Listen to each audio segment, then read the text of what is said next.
What happens when your customer falls in love with a piece but needs another color? Also, what happens if that customer is actually on a very tight schedule and needs a custom piece for an event happening in less than 10 days' time? Well, this is the summed up and highly unscripted story of the silver Alamira crown, one of my elven-style circlets and the only one that is in fact reversible. The making of this crown was a beautiful challenge, one that I could accept as this is not always possible. For the record, I know the vertical format is not truly the best for YouTube content, so please bear with me as I get back to making videos in ways that I can accommodate. Now, let's get started. Good morning, it's 9:30. I didn't have enough sleep today. I just had a super big mug of coffee because I really need that boost of caffeine today. Today there's no email answering, there's no social media checking, there's no nothing. Because I need to make a crown from scratch for tomorrow. Sometimes this happens that a customer comes and they need something in a rush. I know the struggle from the other side. So yeah, I try to say yes when my schedule allows it, and if I can fit it, I will say yes. And this time, I said yes to making this elven type crown in silver. So I've got it made in gold. It's one of a kind, and my customer wants it for kind of a 20s Art Nouveau style costume. They're going to wear it like this, back to front, because it was firstly designed to be worn like that with the party at the back, but I showed her how it looks like when it's worn the other way around, and she loved it, and she needs it to be made in silver for tomorrow to be shipped. So yeah, so yeah, that's it. Let's get started because time is tight and I'm already feeling the caffeine boost. First things first, I like to surround myself with materials when I create my pieces. It feels easier to have everything displayed in front of me at hand's reach. So in this case, I'm preparing all my clear crystal beads and all my acrylic pearls, also these 925 sterling silver plated brass leaves and some filigree components for the fuller areas. I despise hair clips real bad. I think they are the ugliest form of hair accessories, but I truly find them useful when I work, so it's a messy clipped bun for me most of the time. And music to help me keep focused, because today is going to be a really long day. It always starts like this when I make crowns. If I have a clear plan of action, I go straight to cutting the lengths of the different wires that I'll be needing to build up the frame. It's basically just as displaying the components. Cutting and prepping the wires all in one go saves me loads of time. Then I move on to shaping each piece of wire, taking special care of making them symmetric so they sit evenly on the wearer's head. Once I've got all of them shaped, it's like building a puzzle. Having them temporarily bound together allows me to perfect the shapes and correct everything before committing to a final placement. So this is the back, and this is the front, and this is how it looks like when everything is together. So, quick update, it's 12 o'clock and I've already finished the frame, so I can start putting all the beads on all the blingy stuff. I've made myself another super coffee, and yeah, let's go ahead and get started. Let's see if I can finish at least half of it before I go to have lunch. And here's where the most tedious and also the most enjoyable part of making headpieces begins. In this case, it means that I'll be hand sewing all the beads one by one onto the frame, starting at the center back now to help me stay as symmetrical as possible in the placement. Right, so quick check-in. I just had lunch and I really needed to take a nap because I was absolutely exhausted already. Yeah, this is what we've got so far. I've started making the center back of the piece with some pearls and crystals, etc. And next thing will be continuing towards the sides and towards the center front. Let's go. The setting of the beads and rhinestones is quite a mechanical endeavor, so I'm always on the hunt for podcasts, audiobooks, or new music to listen while I work. I love listening to music, especially heavy metal. Weirdly enough, this helps me keep focused. Okay, so it's 6 o'clock in the evening and I'm already questioning my choices in life because my eyes are already overwhelmed with the work. I'm not sure if I'm seeing what I'm doing at the moment. I only have about 40% of the ornamentation done, which is not looking good because that means that I'll be spending some of my evening and night time I should be resting actually working on this piece so I can ship it tomorrow before afternoon. This is how it's looking so far. You'll see it's quite complete in the center back, but it's not. Oh god. There's stuff going on here that's still missing, and of course the front part is bare wire, so that means that I'll be spending some more hours here with artificial light because the sun is already gone, and yeah, very promising night ahead.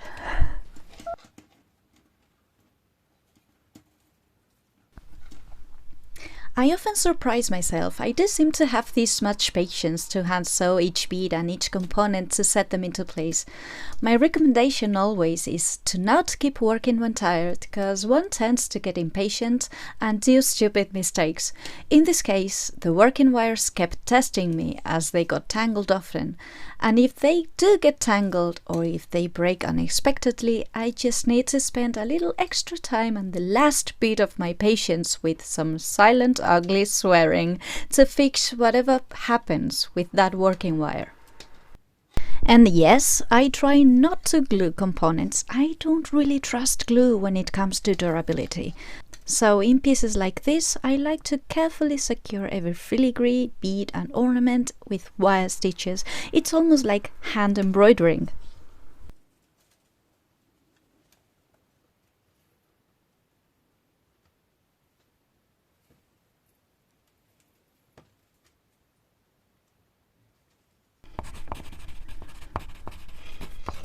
So it's 10 p.m. I've already had dinner and I should be preparing to sleep, but here I am trying to finish this beast for tomorrow. Yeah, I'm about to complete this side, which is the last side to be finished, and then I need to put beads on these couple wires and that would be it. Well, no, that wouldn't be it, because I would still need to glue some flat back rhinestones on top of these filigree components to give them that extra bling and interest. And yeah, I hope I have this ready for tomorrow morning, because I really want to make sure to get some nice pictures, as I always do with custom pieces. I'd like to have pictures comparing both of these pieces. On the leaves. I've forgotten the leaves. This is also missing. I'll be putting some silver leaves. Please focus here. Instead of the green ones that are in the gold crown, I'll be putting some silver ones, which are silver coated brass.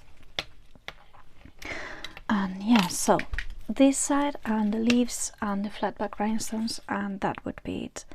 I really hope I finish this before midnight because I really want to sleep and take cool pictures tomorrow morning. Yeah, let's go.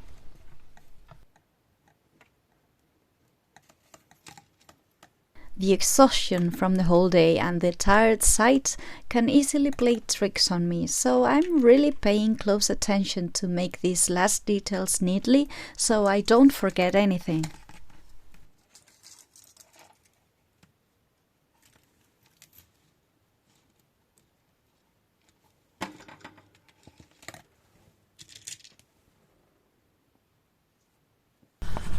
Good morning, it's the day after. I stopped filming at midnight this past night, how is it said? I stopped filming at midnight last night because I was absolutely exhausted and I wanted to focus on finishing the piece. I managed to have everything ready for today for shooting because I always like to take pictures and videos of the custom pieces and bespoke pieces that I make for customers before I ship them. And yeah, this has to be made this morning, right now. It's 11:15. And yeah, I have until noon to do everything and to prepare the piece for shipping. So let's go, we don't have time to waste. My workspace now is a very small bedroom, so every corner counts. All the areas are multifunctional. In this case, I set the little shooting studio space where I usually have my sewing machine. The all-white background helps the pieces stand out. And since I myself am the model that's always available for me, I've gotten used to taking thousands of selfies. By this time, I can confidently say that taking photographs of myself in studio is much more quicker than it used to be. I already know which angles favor the piece and my face, and I must give proper credit to my ballet background, as it comes in very handy when posing for pics and videos.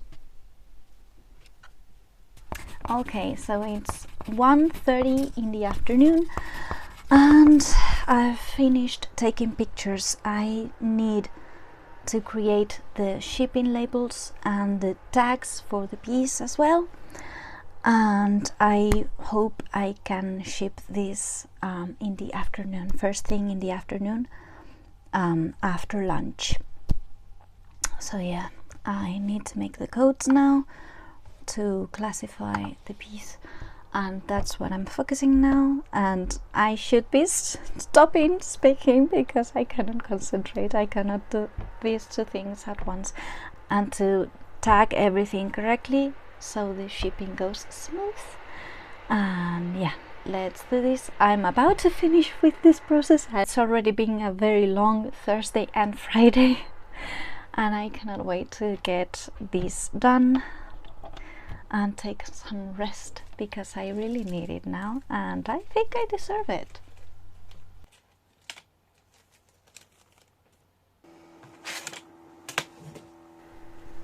Before I can prepare the piece for packaging, I need to create the tags. When pieces have glued components, I like to attach a little zip bag to the tag to send the customer some spares in case the glued ones come off. I also make the customized stickers with the reference of the piece and its composition. If there's any issues regarding the piece, my customer and I have a reference to check out what could be the cause and find a solution together. The very last step is to package the piece.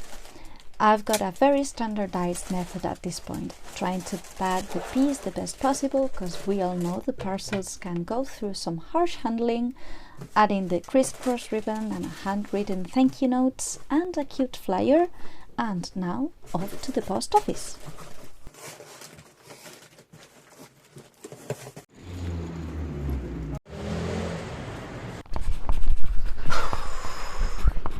And that would be it, my friends. I just went to my DHL office to dispatch the parcel, and it's already getting dark and I'm tired. It's Friday evening and I think I'm gonna call it a week already.